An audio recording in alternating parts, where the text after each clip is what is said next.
Bonjour à tous et bienvenue sur cette vidéo du jeudi.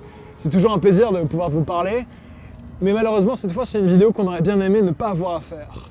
C'est une vidéo qui concerne le retrait de 2 vidéos sur notre chaîne, l'ascension illégale de la Tour Eiffel et son débrief. Alors vous avez été nombreux à le remarquer, vous avez été nombreux à nous envoyer des messages qui nous ont un peu déchirés. Bah ouais les gars, on sait, on a dû le faire, on a été contraints de le faire les gars. Et aujourd'hui on vous explique pourquoi. Bon, vous voyez ce truc en fer derrière ? En 2015, on l'a grimpé illégalement, sans autorisation.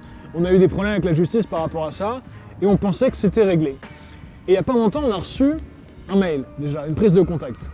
Ouais, c'est ça. Je vais vous expliquer parce que c'est moi qui me suis occupé de cette histoire. Et je reçois un message d'un certain, on va le renommer Didier. Voilà, c'est pas son vrai nom, Allez, on va changer enchanté les noms. Didier. Et il me dit qu'en fait que c'est l'avocat de la SET, la Société d'exploitation de la Tour Eiffel, donc qui représente les intérêts de la Tour Eiffel. On discute et il me dit clairement que la Tour Eiffel en fait ne peut pas tolérer les vidéos qui ont été faites illégalement sur des ascensions. Donc aussi bien nous, mais aussi James Kingston ou les autres qui ont pu la grimper sont dans le même collimateur. Et donc il me dit qu'il faut supprimer les vidéos.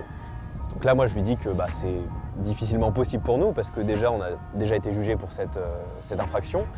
Ensuite c'est des vidéos qui nous tenaient à cœur, qui sont mythiques, qui sont un peu la base de nous, notre histoire, notre collectif, etc. Donc j'en ai discuté avec Paul. On a essayé de leur proposer quelques solutions, voire même mettre des messages d'alerte sur la vidéo débrief, parce que c'est surtout cette vidéo qui posait problème a priori. Et on n'a jamais eu de suite là-dessus. Et puis l'affaire s'est étouffée pendant 2-3 mois, je crois, on n'a plus entendu parler de tout ça. C'était le temps qui complote leur vengeance.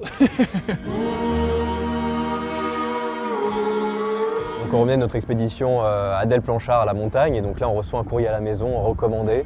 Et le courrier dit qu'à compter de cette date, on a 7 jours pour supprimer les vidéos, sinon des poursuites sont engagées. Donc là, on a le listing de toutes les poursuites. Il y a une histoire de droit d'auteur pour l'éclairage de la Tour Eiffel. Il y a une histoire de mise en danger d'autrui. Et il nous précise bien que les délais de prescription pour ce genre de fait, c'est 6 ans. Donc on est toujours éligible aux peines. Mais ça, on va y revenir. Bon, parce que l'exploitation de l'image de la Tour Eiffel, c'est quand on en fait un usage commercial, en tout cas. Et c'est ce que j'avais compris quand je l'avais appelé il y a 2 ans. Donc moi, je suis un peu étonné par rapport à ça. Ce courrier, on le reçoit un jour avant la date limite. On le lit en tout cas, on en prend connaissance un jour avant la date limite de retrait des vidéos.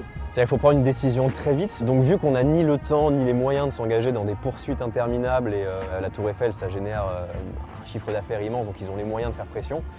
Donc on se dit, on joue la sagesse, on retire les vidéos comme demandé, mais quand même on va les appeler pour en apprendre un peu plus et voir vraiment ce qu'il en est. Bon, et ce qui nous est reproché, c'est mettre en avant les failles de sécurité qui quand même datent de 2015 et d'inciter les gens à réitérer notre exploit, alors qu'on avait quand même toute une partie dans la vidéo de prévention où on expliquait justement ce qui nous était arrivé, que c'était quelque chose de dangereux, pas à prendre à la légère, et que l'issue du jugement dépendait justement de la juge. Donc nous on considérait que de notre côté... Tu vois, ce débrief en fait c'est surtout qu'on a montré comment ça s'est terminé, donc d'une certaine façon, contrairement à la vidéo originelle de 2015, on a expliqué qu'il y avait des retombées judiciaires, qu'on s'était fait attraper, donc quelque part ça peut dissuader les gens, mais surtout on a vraiment incité à ne pas le refaire, expliquer que nous c'était un travail de longue haleine, c'était une performance unique à un moment donné, et c'était vraiment en aucun cas une invitation à vouloir reproduire ce qu'on avait fait. Toute la sécurité de la tour a été repensée, des pans en verre ont été mis sur les côtés. Alors je ne dis pas que ça a un rapport avec notre ascension, mais en tout cas, voilà, tout ce dispositif de sécurité, il a changé entièrement différent, et personne ne saurait, en se basant sur nous, ce qu'on a fait dans la vidéo, répéter l'opération. De ce côté-là, on trouvait la démarche un peu limite. Mais nous, ce qui nous a surtout amené à considérer le retrait de ces vidéos, c'est le fait qu'on risquait, peut-être, on n'en a pas l'absolue certitude, d'être rejugé une deuxième fois, de ne pas s'engager dans cette bataille. Mais moi, ce qui m'étonne quand même, parce que j'avais quand même la certitude qu'en France, tu ne pouvais pas être jugé 2 fois pour les mêmes faits. On a été jugé une première fois pour intrusion dans un monument historique. Je ne pensais pas que 3 ans après les faits, voire un peu plus, ils pouvaient nous remettre sur les fesses mise en danger de la vie d'autrui, ce qui, soit dit au passage, est un peu tiré par les cheveux. On est un peu étonné, mais on ne peut pas prendre ce risque-là. On ne peut pas prendre le risque que jeudi prochain, il n'y ait plus de vidéo du jeudi, et je pense que c'est un risque que vous ne voulez pas nous voir prendre non plus. Justement, il y avait ce fameux Didier, et on va renommer également, alors il avait une partenaire qui est sûrement aussi une avocate, je ne sais plus exactement son statut, on va la renommer comment Patricia. Patricia. Patricia, Voilà. un partenaire. Donc voilà, donc ces deux-là, en fait, on les a eus au téléphone où justement on les a appelés pour avoir un peu plus de détails une fois qu'on avait reçu le courrier sur vous êtes sûr qu'il n'y a pas des solutions? On vous a envoyé plein de propositions de modifications de vidéos, de faits alternatifs, et à chaque fois c'était refus sur refus. Et le problème, moi, qui m'a vraiment dérangé, c'est la façon dont il nous parlait. C'était surtout la Patricia, il y avait un air un peu condescendant où il n'y avait aucune humanité. Ce que j'ai aimé sur le premier jugement avec la juge, c'est qu'elle nous a reconnus coupables, certes, mais elle nous a acquittés parce qu'elle a compris qu'il y avait une réelle démarche sportive, que c'était un rêve de gosse, que c'était quelque chose d'unique qui allait se passer qu'une fois dans une vie. Et elle a compris cette démarche, la démarche artistique, et c'est en partie pour ça qu'on n'a pas pris plus cher que ce qu'on a eu. Alors que là, pas du tout. C'était c'est non. La loi, c'est comme ça. Je suis une machine et j'applique bêtement. Mais mon cher Clément, ils travaillent pour leurs clients. C'est sûr qu'ils doivent faire appliquer la loi et que ce qu'on a fait est illégal et interdit. J'aimerais qu'on parle de cette conversation téléphonique, parce qu'à la fin de cette conversation téléphonique, on a justement eu un bel aperçu de ce qui attendait éventuellement ces vidéos. C'est aussi le risque qu'on ne voulait pas prendre. On ne voulait pas prendre le risque que YouTube puisse de lui-même après supprimer les vidéos.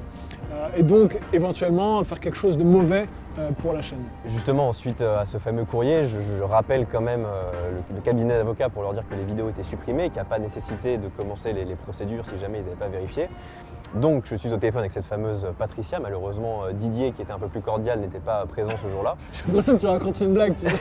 Je lui donne tous les arguments qu'on vient de vous raconter, donc j'ai des réponses plus ou moins formelles de bah, c'est comme ça et pas autrement. Ou bon, déjà, je lui précise qu'on va tourner cette vidéo parce que je voulais être transparent avec eux et pas leur faire croire que c'était pour se venger ou quoi que ce soit. Je leur ai dit clairement, on va faire une vidéo pour expliquer aux gens. C'est important de vous prévenir, les gars, c'est 2 vidéos conséquentes. Et bon, elle m'a répété maintes et maintes fois que attention à ce que vous dites, vous pourrez attaquer pour diffamation ou autre. Donc c'est pour ça qu'on a voulu changer les prénoms. Des pincettes. Encore une fois, tout ce qu'on émet comme jugement personnel, c'est un ressenti personnel. Ces personnes ne sont sûrement pas comme ça. C'est notre avis. On a le droit d'avoir un avis. Et c'est le principe même de l'expression, de la libre expression sur YouTube. Exactement. Et donc on parle, etc. Bon, la discussion ne mène à rien si ce n'est bon, bah c'est bien, tu vas supprimer les vidéos comme on te l'a demandé. Et à la fin, cette personne raccroche. Mais raccroche mal à côté du téléphone. Et donc, bah, la conversation n'est pas coupée et moi j'entends ce qui se passe dans cette salle. Et c'est assez malaisant cet extrait. Merci de votre appel, au revoir monsieur. Merci à vous, merci, au revoir.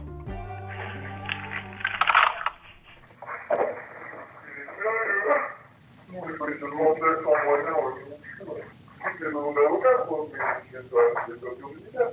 Mais vous savez, ils vont pouvoir raconter qu'ils auraient dit des vidéos illégales. Je dis, là, tu ferais juste avec une ordre. Autant dire que les résidents dans les vidéos aussi, là, oui. Là, je suis bien balance à YouTube et qui supprime les vidéos. Je ne peux pas concevoir que des gens aussi compétents et sûrement aussi bien payés à faire ce qu'ils font puissent mal raccrocher un téléphone et dévoiler leur stratégie à venir. Parce que dans cet extrait, on comprend quand même qu'ils vont en appeler à YouTube pour faire supprimer ces vidéos. Et puis bon, c'est un peu condescendant aussi avec toi. Bon, moi j'ai trouvé ça assez marrant, assez filmique qu'ils oublient de raccrocher leur téléphone et qu'ils parlent librement de l'affaire entre eux. C'était ahurissant. C'était marrant. Ce qui conclut un peu cette vidéo, je sais que ça vous a pas fait marrer, ça fait jamais plaisir quand une vidéo est supprimée, nous les premiers. J'espère qu'on pourra tous ensemble faire le deuil de ces vidéos et puis en écrire des nouvelles, les gars, parce qu'il y en a plein à faire, des vidéos. C'est dommage parce que c'est quand même les 2 vidéos les plus emblématiques de la chaîne. C'était notre vidéo la plus vue, le débrief. Elle a fait 1 million de vues avant de mourir prématurément. C'était une magnifique ascension, une aventure extraordinaire.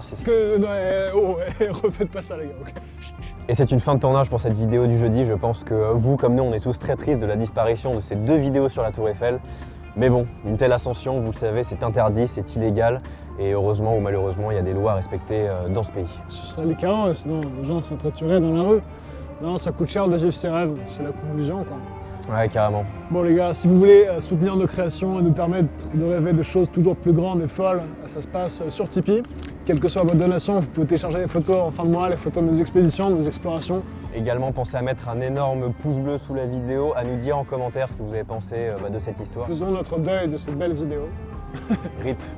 Bon les gars, on se voit jeudi pro. Entraînez-vous bien, portez-vous bien et pensez à mettre un petit jeune. Ciao.